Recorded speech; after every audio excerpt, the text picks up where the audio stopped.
Le CCDO met de l'ordre sur l'axe Abidjan-Grand Bassam. La fluidité routière a été assurée ce week-end pascal par le Centre de coordination des opérations décisionnelles pour le bonheur des usagers.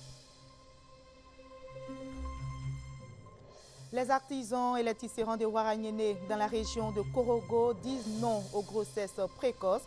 Ils ont laissé leurs activités pour une sensibilisation contre les grossesses précoces dans la région de Korogo.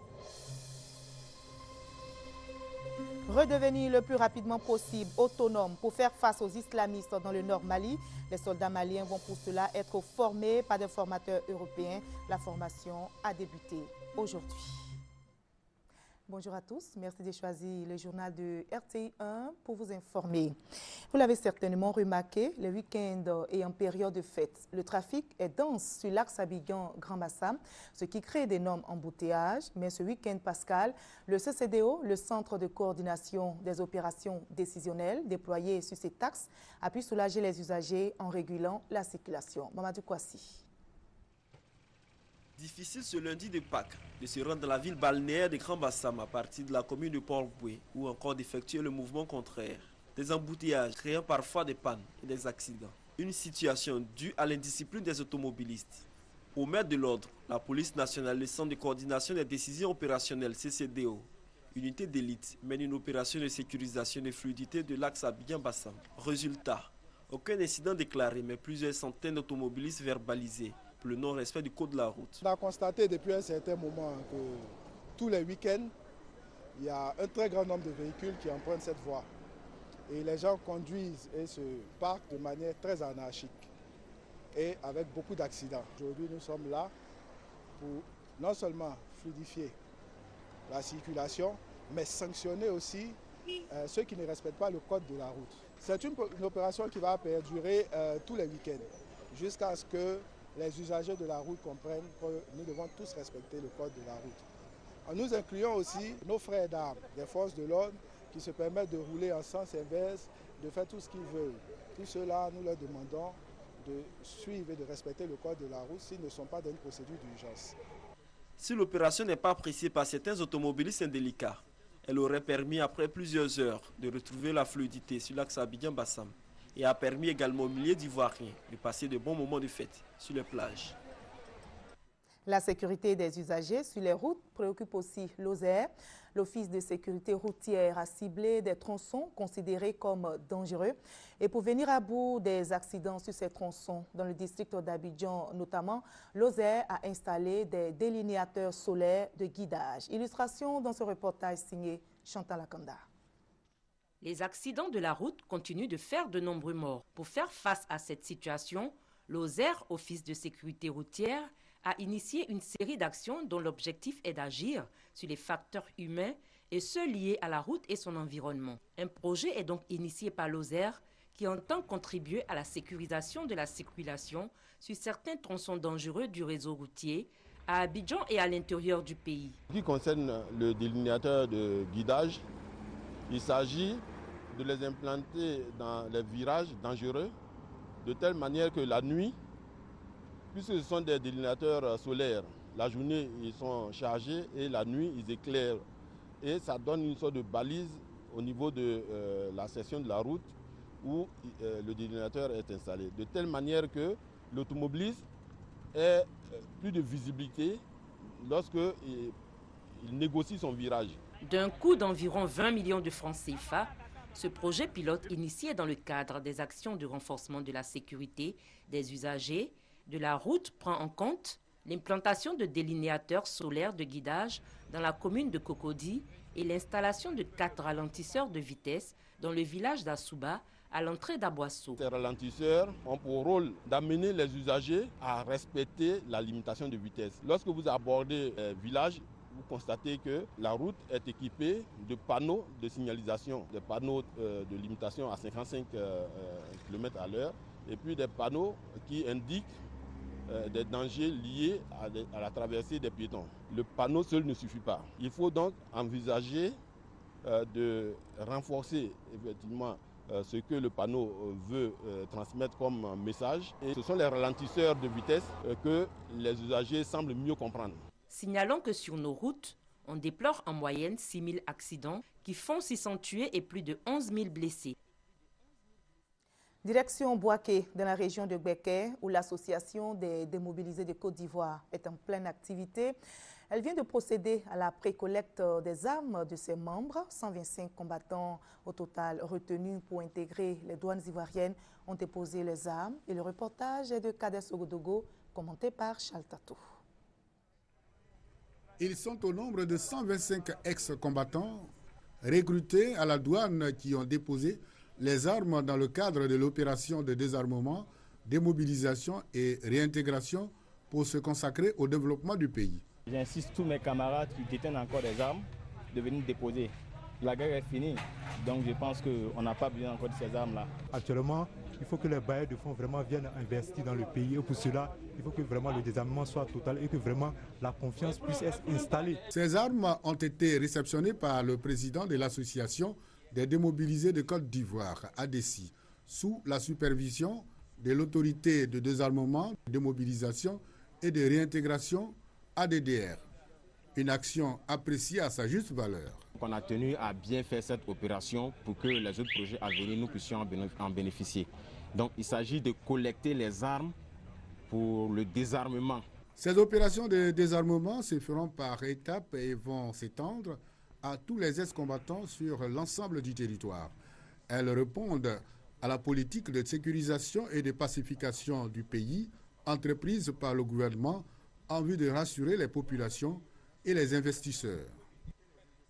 L'opération démarre après-demain, jeudi 4 avril. L'opération d'exhumation des corps découverts au lendemain de la crise post-électorale. Et c'est le président du collectif des victimes en Côte d'Ivoire qui donne cette information. Isiaka Diaby affirme que dans la seule commune de Yopougon, l'on a pu dénombrer 376 corps enterrés de façon sommaire. Des corps, tout comme ceux des autres communes, seront ensevelis dans un cimetière, nous dit Léon Pro. Bientôt plus de tombes dans la cour de la mosquée principale de Yopougon, camp militaire. Les corps des 4 personnes assassinées au plus fort de la crise post-électorale et enterrés dans cette fosse commune seront exhumés pour un enterrement digne des morts le 4 avril prochain. C'est cela, c'est pas trop. Parce que à cause de ça, il va prier dans la mosquée ici. Il prie ailleurs. Parce qu'il va voir mon corps de mon enfant, toujours, ça me fait mal. Au cimetière, une fois que je connais le coin, c'est facile. De temps en temps, on peut se rendre sur la tombe de là-bas pour lui donner des bénédictions, comme il se doit en islam. Au total, 376 corps enterrés notamment dans des fosses communes seront exhumés dans la seule commune de Yopougon. Le 4 avril donnera ainsi le coup d'envoi d'une opération nationale pour enterrer dans des cimetières tous les morts de la crise post-électorale. Nous pourrons avoisiner entre 500 et 800 corps à exhumer sur tout le territoire ivoirien. L'opération est conduite par le gouvernement, mais le CVC représente les victimes. Annonçant cette opération d'exhumation, le collectif des victimes en Côte d'Ivoire, CVC, a salué l'engagement du gouvernement à soutenir les victimes et parents de victimes. Quant à l'ex-chef de l'État, Laurent Gbagbo Alahe, pour les crimes commis pendant la période post-électorale ayant fait 3000 morts, dont les corps à exhumer, le collectif des victimes demande sa condamnation par la Cour pénale internationale. Je vous conduis dans un autre cadre. Nous allons faire un tour dans les marchés de nuit d'Abidjan. La capitale économique en compte plusieurs et ces marchés sont des lieux prisés pour les personnes à revenus modestes, nous dit Francis Boifo. Image saisissante au grand carrefour de Koumassi. Il est 21h moins le quart et ce marché de fortune grouille de monde. Ici, on trouve un peu de tout. Vêtements, chaussures, sacs à main, produits cosmétiques et bien d'autres. Mais pourquoi choisir la nuit pour faire des achats? Parce que la journée, je n'ai pas le temps.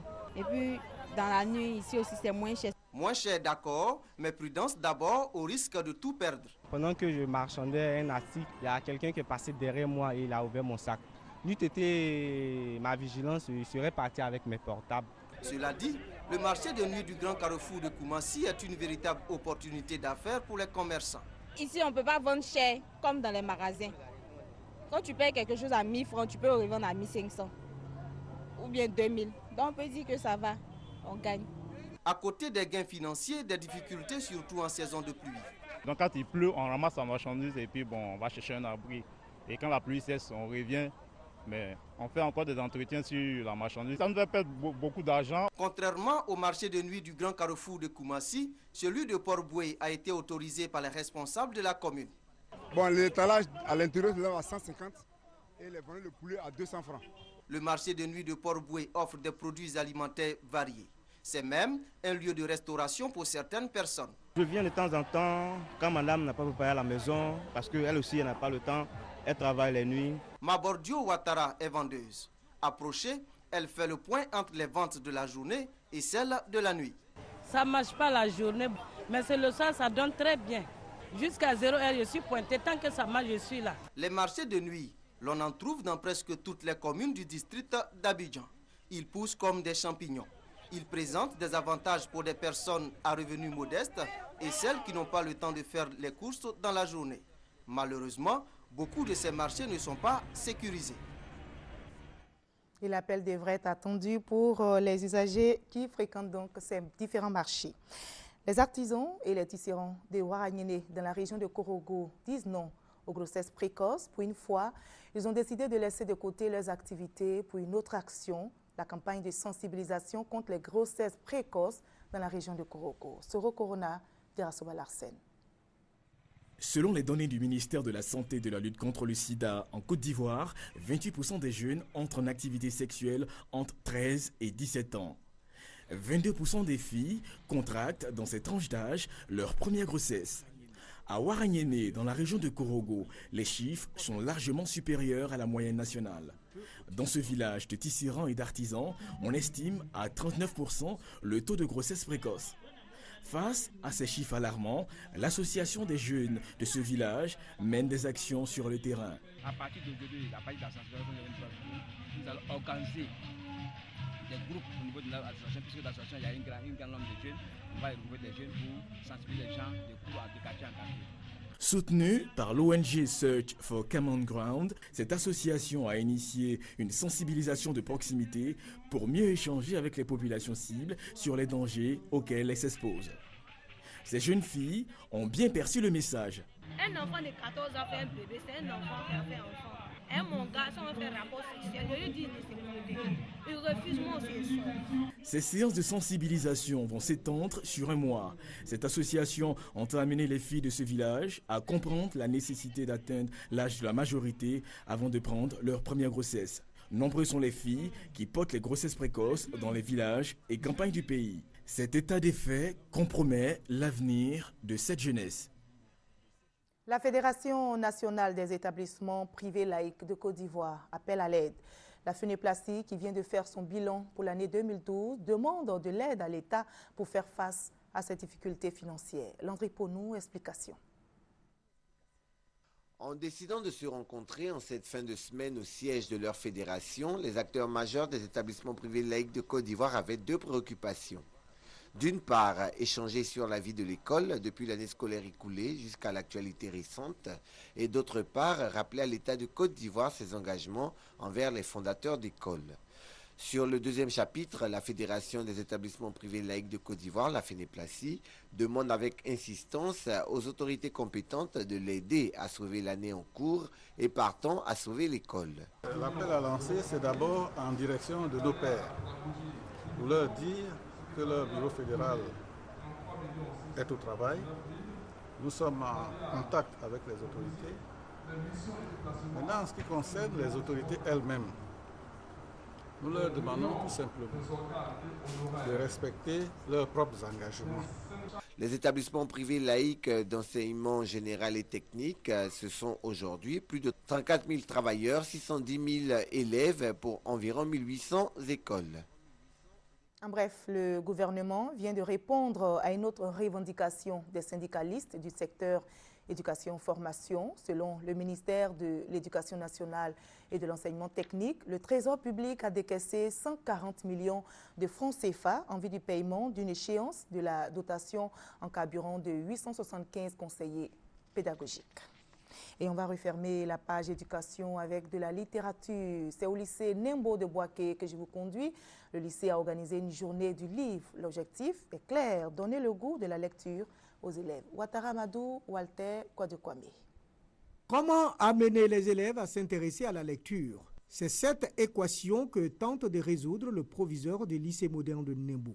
Ce lycée vient d'organiser une journée spéciale dédiée à la promotion du livre, grâce à l'appui des responsables de la bibliothèque du lycée et des bonnes volontés, notamment la première dame de Côte d'Ivoire qui a gracieusement mis à la disposition des élèves le bibliobus de son ONG Children of Africa pour une journée. Cette journée du livre, tenue au foyer polyvalent du lycée de Nembo, a réuni enseignants et apprenants. Les responsables de l'école ont voulu démontrer que la lecture est un élément essentiel pour l'épanouissement intellectuel des élèves. Par Internet, les jeunes gens croient qu'ils peuvent avoir la solution à tous leurs problèmes. Et nous sommes venus pour leur faire comprendre que le livre est un foyer spirituel, un foyer intellectuel, un foyer moral indestituable. J'encourage tous les promoteurs de ce genre d'activités. J'encourage surtout les enfants qui nous sont confiés pour leur éducation. Faire participer 3000 élèves à cette activité littéraire qui se veut désormais annuelle, tel est l'objectif que se sont assignés les organisateurs, ce qui ne déplaît pas aux bénéficiaires. C'est une journée de joie parce que c'est pour nous permettre de bien comprendre et lire, de connaître le monde littéraire. Poésie, dons des livres à la bibliothèque, conférences débat sur le thème, l'importance du livre en milieu scolaire et la visite guidée du bibliobus et de la modeste bibliothèque du lycée moderne de Nembo ont constitué les points essentiels de cette célébration du livre.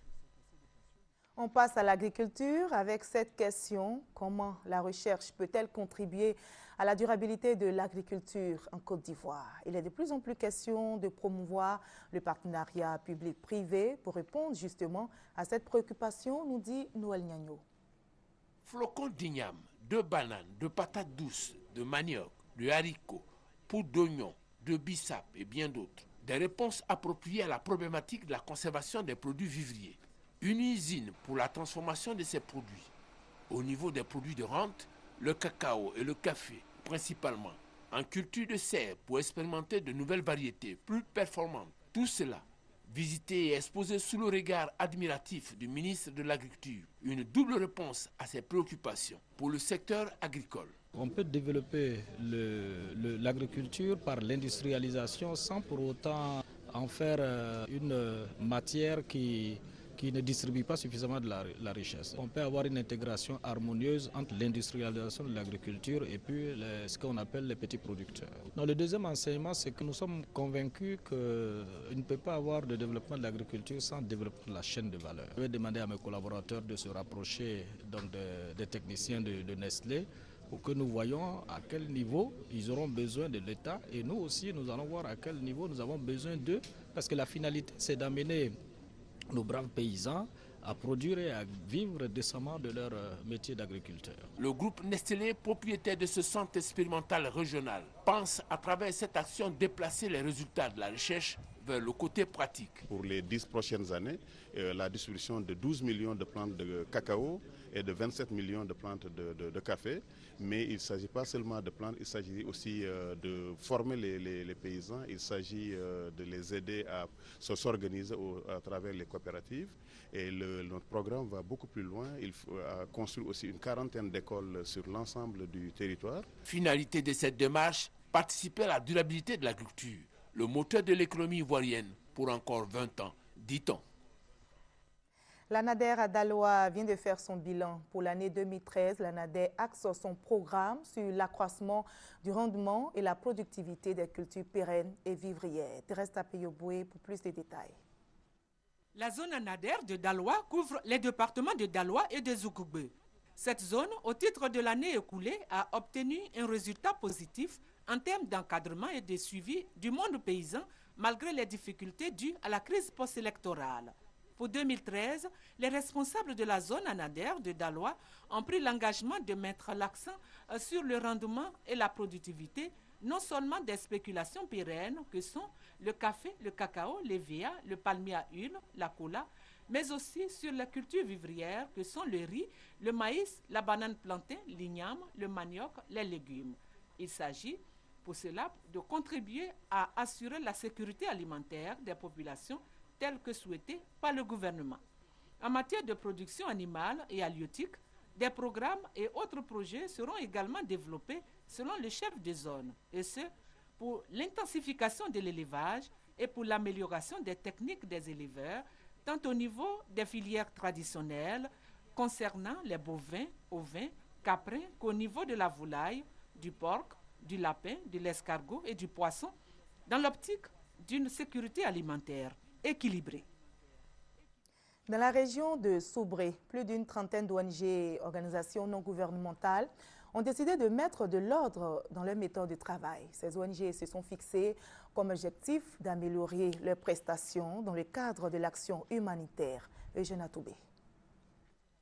Ils sont 80 participants, des autorités administratives, des chefs de service de l'administration et des responsables locaux de la CDVR venus de Bangolo et d'Yokoué. C'est ensemble qu'ils ont pris part au séminaire portant sur le renforcement de la cohésion sociale dans la région du Cavali et du Guémont. L'objectif de ce séminaire, organisé par l'ONG IRC, International Rescue Committee, est de donner aux participants les instruments de veille et de consolidation de la cohésion sociale, afin de bouter hors de cette partie de l'ouest de la Côte d'Ivoire en proie à des violences de tout genre, les conflits et les affrontements intercommunautaires, mais surtout renforcer le vivre ensemble. Au terme des travaux, un projet baptisé Ayo Ayepou, Réconcilions-nous pour la vie en langue oué, a été adopté. L'ONG IRC va mettre ce projet à exécution sur 12 mois dans 5 sous-préfectures de la région du Guémont. Voilà, et c'était la formation initiée par la CDVR, formation donc à la cohésion sociale, et le reportage était signé Eugène Atoubé. Les agents municipaux issus des 92 communes des zones ex-CNO suspendent leur mot d'ordre de grève. Les négociations se poursuivent et elles se poursuivent donc entre le gouvernement et les agents grévistes. Kader Sogodogo, Chaltatou. La grève des agents municipaux des zones ex-CNO connaît un dénouement heureux avec la reprise des activités dans les mairies. Les raisons de cette grève qui a paralysé durant plus d'un mois le fonctionnement des mairies, le non-paiement d'arriérés de salaire à hauteur de plus de 18 milliards de francs CFA par l'État ivoirien.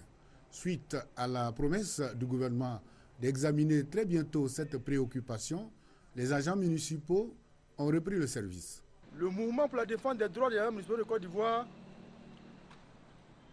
après donc des discussions avec les autorités compétentes, a décidé de suspendre son mot d'ordre de grève lancé depuis le 12 février 2013. Par souci de préserver la paix, le MODAMSI voudrait, par ce geste, démontrer que nous ne sommes pas des jusqu'au boutistes. Cet arrêt de travail n'a pas été sans conséquence à la mairie de Bouaké. 2 mois de grève, ça nous a causé beaucoup de désagréments en matière de recettes. Il faut dire que ces 2 mois, nous évaluons ça à près de 300 millions. Et donc, vous voyez que 2 mois de perte dans une commune, ce n'est pas une chose facile. Il faut se remettre au travail pour remédier à cela. Le maire de la commune de Bouaké, tout en regrettant les nombreux désagréments causés par cette grève, se réjouit de cette reprise. Je tire le chapeau au syndicat qui a fait preuve de bonne compréhension. Espérons que les négociations aboutissent afin que l'on n'assiste plus à la fermeture des cimetières par les agents municipaux procédant de cette façon pour se faire attendre. Nous sommes le 2 avril aujourd'hui, c'est la journée mondiale de sensibilisation à l'autisme, une journée pour mieux informer le grand public sur les réalités de ce trouble du développement humain qui touche une personne sur 150 dans le monde. L'une des difficultés aujourd'hui reste le diagnostic précoce de l'autisme. Ce soir, les explications d'Alexis Ouedraogo. Redevenir le plus rapidement possible autonome pour faire face aux islamistes dans le Nord Mali. Les soldats maliens vont pour cela être formés par des formateurs européens. La formation a débuté aujourd'hui et ils sont 550 formateurs venant de 23 pays européens à s'atteler à cette lourde tâche. Rappelons que 4000 soldats français sont déployés au Mali. Leur retrait devrait débuter à la fin avril. En Centrafrique, l'opposition menace de suspendre sa participation au nouveau gouvernement d'union nationale.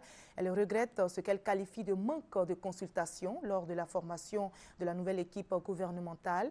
Le chef de la Séléka, Michel Gyotodia, président autoproclamé, a nommé le 31 mars dernier un nouveau gouvernement réservant 8 postes à l'opposition et 16 à la société civile, les 10 derniers étant pour l'essentiel attribués à des membres de l'ex-rébellion Séléka. Au moins 13 personnes ont perdu la vie ce week-end dans les inondations en île Maurice. Le pays était en deuil hier. Ce lundi est jour de deuil national à Maurice, suite à la mort d'au moins 10 personnes à Port-Louis et ses environs. Certaines victimes ont été emportées par les eaux en furie. D'autres sont décédées après avoir été piégées pendant de longues heures dans ce passage souterrain qui relie le front de mer au centre-ville. D'après les témoignages, c'est la première fois depuis près de 40 ans que les pluies diluviennes d'aussi forte intensité s'abattent sur la capitale mauricienne. Entre 150 et 190 mm de précipitations en 2 heures. Les rues sont transformées en cours d'eau et à l'arrivée, une grande pagaille. Il y avait tellement d'eau, une bonne partie des gens voulaient traverser la route pour prendre l'autre voie en direction de Port-Louis. Pour l'heure, difficile d'évaluer les dégâts matériels. Mais dans plusieurs quartiers de Port-Louis, des véhicules de particuliers ont été endommagés. De nombreuses familles affirment avoir perdu tous leurs biens. Mon mari était là, mais il n'a rien pu sauver dans la maison. Il était obligé de sortir par la fenêtre pour se mettre à l'abri sur le toit. Nous avons tout perdu, tout. Après l'émotion, l'heure des comptes. Parmi les accusés, les services de secours. De nombreux Mauriciens pointent du doigt leur lenteur. L'opposition, pour sa part, dénonce l'inefficacité du système d'alerte mis en place par les services mauriciens de météorologie. Mars 2013 aura été le mois le plus meurtrier en Syrie, selon l'Observatoire syrien des droits de l'homme. Plus de 6 000 personnes ont perdu la vie dans les combats opposant l'armée syrienne à la rébellion. Au Venezuela, la campagne électorale présidentielle débute officiellement aujourd'hui dans les médias et la campagne a démarré donc dans un climat délétère entre les deux favoris, Enrique Capriles, le candidat de centre-droit, et Nicolás Maduro, l'actuel président par intérim et dauphin d'Hugo Chavez, décédé le 5 mars dernier. Dans cette ambiance électorale, le président défunt n'est pas oublié. Sur les murs de cette chapelle, on peut lire Saint Hugo Chavez. Car dans ce quartier de Caracas, le président défunt a déjà rejoint Saint-François d'Assise ou encore Mère Teresa pour lui rendre hommage, messages, offrandes et bouquets de fleurs s'entassent à quelques mètres de l'ancienne caserne où repose la dépouille du commandante. Durant sa maladie, Hugo Chavez n'avait pas caché son admiration pour le Christ en lui implorant de porter sa croix. Aujourd'hui, pour ses partisans, il est l'exemple à suivre. Chavez, c'est notre Christ. Il est notre saint, il est tout pour nous. J'ai écrit un message qui dit ce que je ressens. Chavez, tu as été tué, tu seras notre géant pour l'éternité. Une dévotion qui agace les dignitaires de l'Église catholique, mais ce culte est encouragé au sommet de l'État par le président intérimaire et candidat à la présidentielle. Si quelqu'un sur cette terre a gagné le droit d'être à côté du Christ rédempteur, d'être au paradis, regardant et bénissant la population du Venezuela, c'est bien Chavez, en raison de son sacrifice, de son amour et de la protection qu'il a apportée au peuple. Et la mythification du leader de la révolution bolivarienne ne s'arrête pas là. Depuis quelques jours, un petit film mettant en scène l'arrivée d'Hugo Chavez au paradis est diffusé par la télévision d'État. On le voit aux côtés du président chilien Salvador Allende, mais aussi de Che Guevara ou encore du libérateur de la nation Simón Bolívar. L'opposition accuse le pouvoir en place d'instrumentaliser la mémoire du président défunt, car à l'approche des élections, elle sait que cette vague d'émotions pourrait porter au pouvoir Nicolás Maduro, l'héritier désigné du chavisme. Voilà, c'est la fin de ce journal. Merci à vous tous de votre attention.